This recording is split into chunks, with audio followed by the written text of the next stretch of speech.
નમસ્કાર દર્શક મિત્રો, પોલીસ ફોકસ ન્યૂઝ ચેનલમાં આપનું હાર્દિક સ્વાગત છે। હવે એક નજર આજના મુખ્ય સમાચાર પર।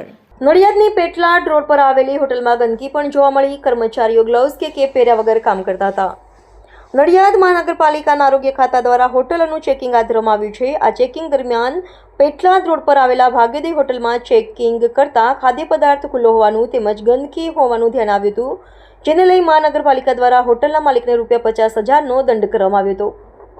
નડિયાદ મહાનગરપાલિકાના આરોગ્ય અધિકારી તેમજ ઇન્ચાર્જ સેનેટરી ઇન્સ્પેક્ટર દ્વારા આજે નડિયાદ શહેરમાં આવેલી હોટલોમાં ચેકિંગ હાથ ધરવામાં આવ્યું હતું।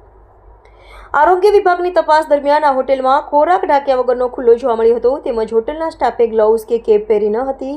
આ ઉપરાંત હોટલના કિચનમાં વેન્ટિલેશનનો અભાવ હતો, તેમજ ફ્રીજનું તાપમાન યોગ્ય પ્રમાણમાં ન હતું, તેમજ હોટલના કર્મચારીઓનું 1 વર્ષથી મેડિકલ ચેકઅપ કરવામાં ન આવ્યું હોવાનું સામે આવ્યું હતું, જેથી મનપાની ટીમ દ્વારા હોટલના માલિકને ₹50,000નો દંડ કરવામાં આવ્યો હતો। આગામી દિવસોમાં મીઠાઈ તેમજ ડેરીમાં ચેકિંગ હાથ ધરવામાં આવશે। આ ચેકિંગ દરમિયાન બેદરકારી જણાઈ આવશે તો દુકાનોને સીલ કરવા જેવા પગલાં લેવામાં આવશે તેવી ચીમકી કોર્પોરેશન દ્વારા આપવામાં આવી છે। મિત્રો, આવા જ અવનવા સમાચાર જાણવા માટે અમારી ચેનલને લાઈક કરો, સબસ્ક્રાઇબ કરો અને બેલ આઇકોન પર પ્રેસ કરો, જેથી અમારી ન્યૂઝની બધી જ અપડેટ આપને મળતી રહે।